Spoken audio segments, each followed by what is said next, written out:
Class 4 Subject English. Good manners. Make as many meaningful sentences. Thank you for giving me your book. तुमचे पुस्तक मला दिल्याबद्दल धन्यवाद. Thank you for telling me his address. त्याचा पत्ता मला सांगितल्याबद्दल धन्यवाद. Thank you for a lovely treat.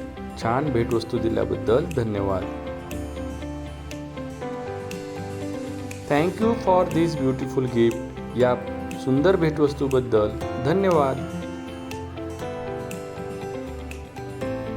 Thank you for saving my kitten. माझ्या मांजरीचे पिल्लू वाचवल्याबद्दल तुमचे धन्यवाद. I am sorry for spilling water on your book. तुमच्या पुस्तकावर पाणी सांडल्याबद्दल मला माफ करा. I am sorry I forgot your birthday.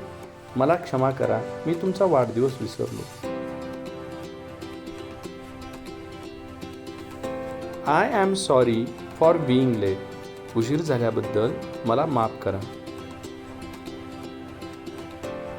I am sorry I broke this cup. मी हा कप फोडला याबद्दल मला माफ करा.